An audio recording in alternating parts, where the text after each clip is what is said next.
हम बात कर रहे हैं महाराष्ट्र के महाभारत की। राज्य में पिछले 15 साल से सत्ता की कुर्सी पर काबिज कांग्रेस और एनसीपी के रिश्ते अब पहले जैसे मधुर नहीं रहे हैं, बल्कि इस चुनाव में दोनों के बीच खटास देखने को मिल रही है।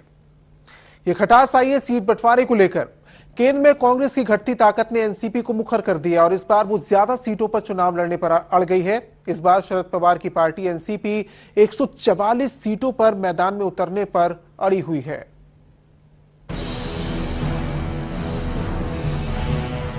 महाराष्ट्र में विधानसभा चुनाव में 1 महीने से भी कम समय बचा है। जहां एक तरफ धीरे धीरे सूबे का सियासी पारा चढ़ने लगा है, तो वहीं दूसरी तरफ गठबंधन पर सीट बंटवारे की तलवार लटक रही है। कांग्रेस एनसीपी में तकरार, सीट बंटवारे पर मचा महाभारत, मुश्किल में गठबंधन। महाराष्ट्र में कांग्रेस एनसीपी गठबंधन भी मुश्किलों से गुजर रहा है। इन दोनों पार्टियों के बीच भी विवाद की वजह सीटों का बंटवारा है। एनसीपी पिछली बार महाराष्ट्र में 114 सीटों पर लड़ी थी, जबकि कांग्रेस ने 174 सीटों पर किस्मत आजमाई थी, जिनमें से एनसीपी ने 62 सीटें और कांग्रेस ने 82 सीटों पर जीत हासिल की थी। लेकिन इस बार एनसीपी 144 यानी आधी सीटों पर लड़ने पर आमादा है। कांग्रेस एनसीपी में तनाव कायम है, सीट बंटवारे पर सहमति नहीं बन पा रही है। एनसीपी आज भी 144 सीट पर लड़ने की मांग पर अड़ी है। जाहिर सी बात है कांग्रेस को इस पर आपत्ति है, लेकिन एनसीपी ने साफ संकेत दिए हैं कि अगर उसकी मांग नहीं मानी गई तो वो अकेले चुनावी मैदान में उतर सकती है।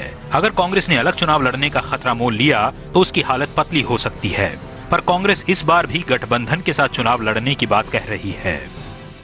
देखिए, ये तो शुरुआत तो बड़ी साफ दिख रही है, और ये इसलिए दिख रही है क्योंकि शिवसेना और बीजेपी पहले समझते थे कि महाराष्ट्र में हम बड़े अच्छे से आगे बढ़ेंगे, लेकिन पिछले 3-4 महीने में उन्होंने माहौल बदलते देखा है। बाई इलेक्शंस का भी रिजल्ट आप देख चुके हैं। उनको लगता है कि शायद महाराष्ट्र में वो सफलता न मिले जिस सफलता पे वो खुशी से बैठे हुए थे।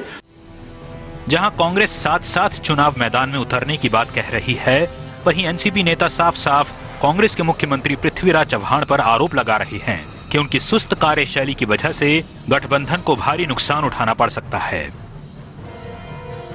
यही वजह है कि एनसीपी प्रमुख शरद पवार गठबंधन टूटने की आशंका से बेपरवाह हैं।